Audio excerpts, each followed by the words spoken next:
할렐루야.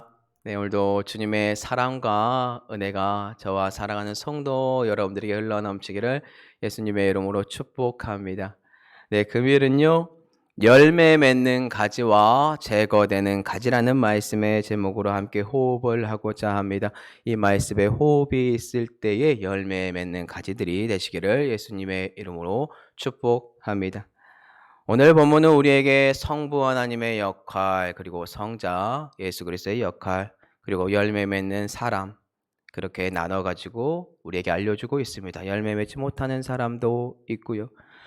이것을 쉽게 우리에게 다가와서 적용을 하기 위해서 비유의 말씀을 했는데요. 네, 예수 그리스도는 포도나무다라고 알려주고 있고, 하나님은 농부다. 그리고 우리를 가지로서, 붙어있는 가지로서 알려주고 있는데 두 사람으로 나눠집니다. 두 가지로. 열매 맺을 수 있는 가지와 그렇지 못한 가지로 나눠지고 있습니다.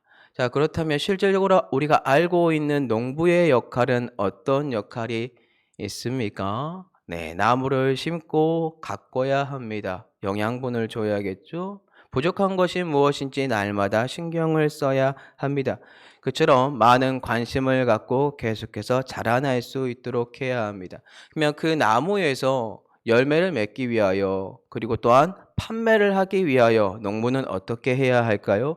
열매를 잘 맺을 수 있도록 잘못된 가지를 쳐야 합니다.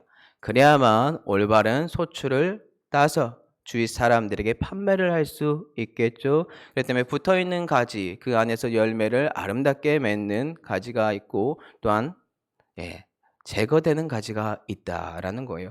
오늘 본문 또한 동일합니다. 붙어있는 가지로서 열매를 맺는 가지가 있고, 또한 제거되는 가지가 있는데 그것을 한번 보도록 할게요. 금요일 본문 2절인데요. 물은 내게 붙어 있어 열매를 맺지 아니하는 가지는 아버지께서 그것을 제거해 버리시고, 물은 열매를 맺는 가지는 더 열매를 맺게 하려 하여 그것을 깨끗하게 하시느니라. 아멘.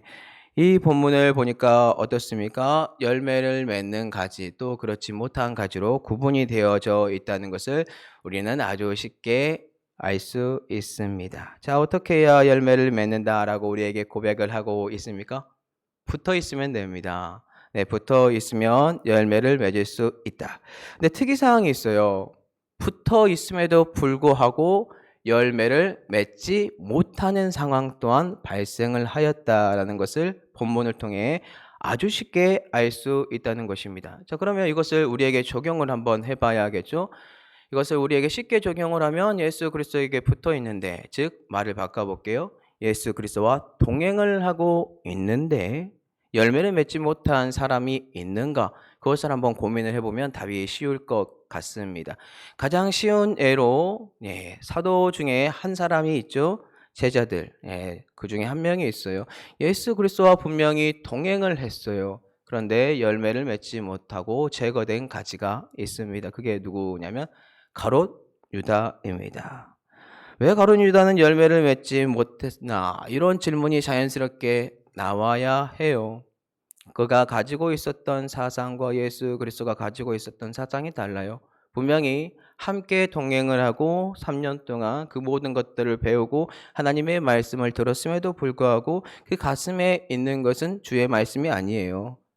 돈의 괴를 맡은 자로서 마음의 우상을 새길 수밖에 없는 존재가 되었고, 완악했고 돌이키지 않았고 그가 더러웠습니다. 그렇기 때문에 그는 제거되어서 잘려 나갔다라는 거겠죠. 자, 그렇다면 가룟 유다만 이렇게 열매를 맺지 못하는 가지일까요? 아니더라고요. 성경에 찾아보면 너무나 많은 사람들이 등장을 하는데 그것을 하나로 한번 쉽게 예를 들면 로마서 11장 20절에서 21절인데요. 옳도다. 그들은 믿지 아니함으로 꺾이고 너는 믿음으로 섰느니라. 높은 마음을 품지 말고 도리어 두려워하라. 하나님이 원 가지들도 아끼지 아니하였은즉 너도 아끼지 아니하시리라. 네, 여기서 말하는 그들이 누구입니까? 이스라엘 백성들입니다.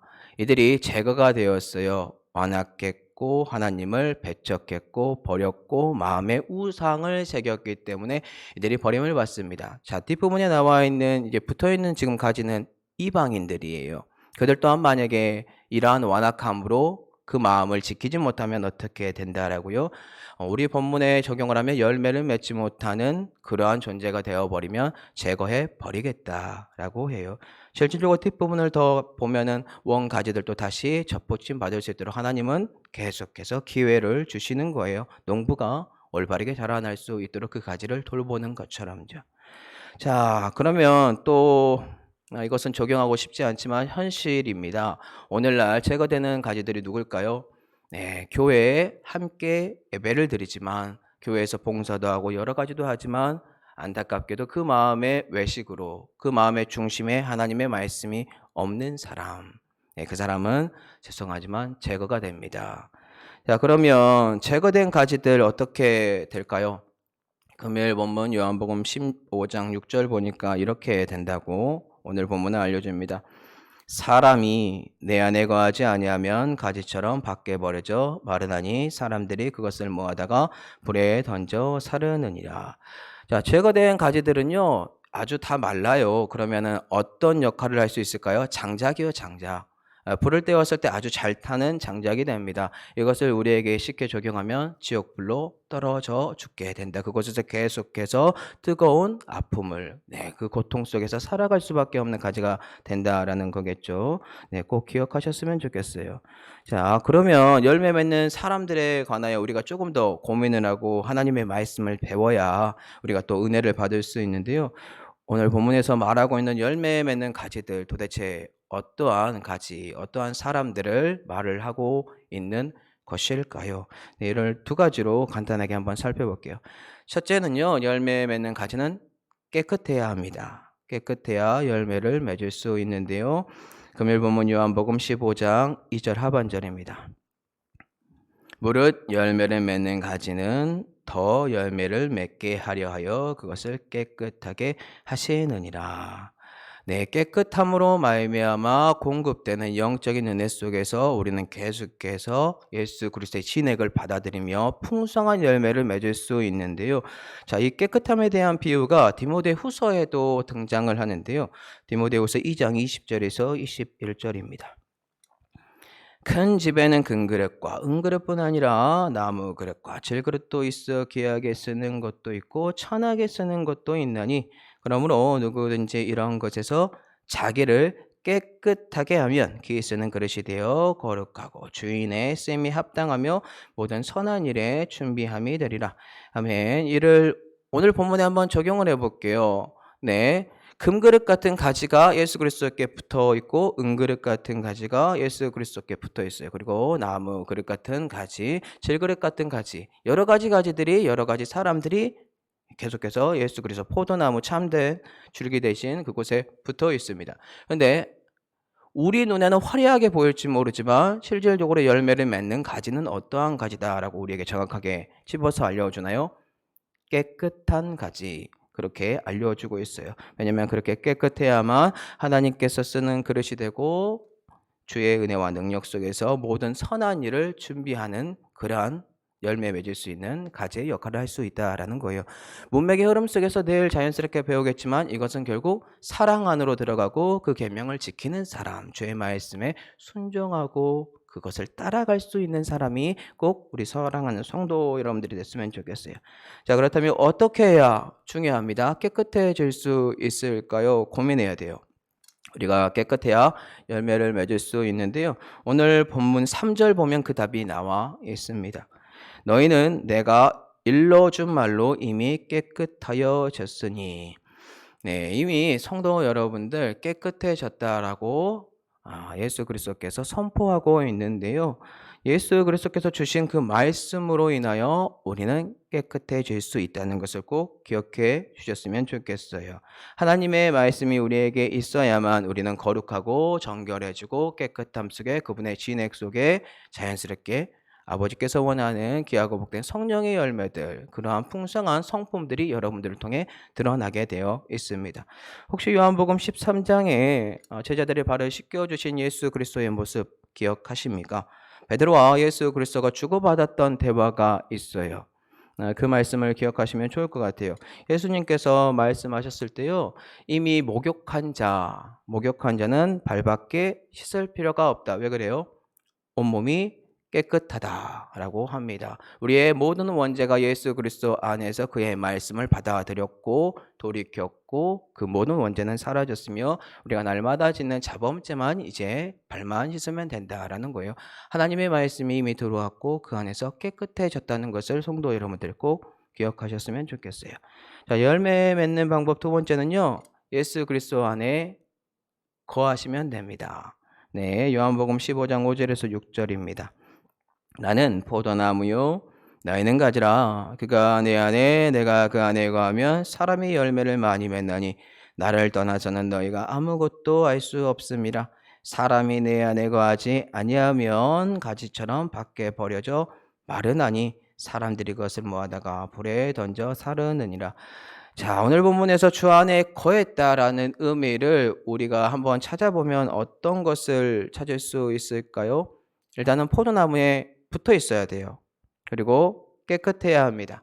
깨끗한 존재가 되면 자연스럽게 열매를 맺는다. 이게 예수 안에 거했다라는 거예요. 아까 깨끗함을 받은 것과 동일하게 하나님의 말씀이 사랑하는 성도 여러분들을 마음 안에 있느냐? 사랑, 하나님의 계명이 우리의 마음 안에 새겨져 있느냐? 순종하고 있느냐? 그러한 은혜와 능력의 풍성함이 성도 여러분들에게 있어서 율례와 구례와 법도를 주님의 뜻하심으로 말미암아 지키고 있는지 고민을 하셔야 합니다. 그래야 사랑하는 성도 여러분들이 주 안에서 붙어있는 가지로서 열매를 맺을 수 있으니까요. 붙어있는데 만약에 열매를 맺지 못한다. 그러면 어떤 뜻입니까? 예, 더럽습니다. 깨끗하지 못합니다. 하나님의 말씀을 배척하였고 외식하는 모습으로 교회는 나오나 허나 그 마음의 중심에는 우상이 자리를 잡고 있다라는 거겠죠. 그러면 제거됩니다. 가지가 잘라집니다. 자, 마지막으로 질문을 드리고 말씀을 마무리하고자 합니다. 사랑하는 성도 여러분들은 어떠한 가지인지 고민하셔야 됩니다. 나는 현재 깨끗한 가지인가? 주 안에 거한 가지인가? 모든 사람들이 붙어 있는 것처럼 함께 이 자리에 있습니다. 허나 내 자신이 말씀 앞에서 주 앞에서 어떠한 존재인지 고민하셔야 됩니다. 왜냐하면 하나님의 말씀 속에서 이미 깨끗해졌다라고 하는 그 사람들은 순정하고 사랑하고 주의 계명을 지키며 하나님의 성품이 교회에 드러나야 되기 때문입니다. 이러한 모습과 모든 것들을 한번 고민을 해보시고 내 자신을 투여하시기 바랍니다. 왜냐하면 교회에 나오는 모든 공동체가 하나님 안에서 구원받기를 원하기 때문입니다. 왜냐하면 주께서 원하는 것은 예수 그리스도를 믿어 의심하지 않고 모든 사람들이 성령의 충만함 속에 풍성한 열매를 맺음으로 주위 사람들과 함께 더욱더 하늘나라를 향하여 전진하기를 원하기 때문입니다. 오늘 우리 사랑하는 성도 여러분들이요, 주님의 말씀이 들어와 온전히 깨끗함을 받고 날마다 여호와 하나님의 말씀 속에 기도하시고 돌이키시고 회개하시며 성령의 충만함 속에 올바르게 예수 안에 거하는 은혜와 능력이 흘러넘치기를 예수님의 이름으로 축복합니다.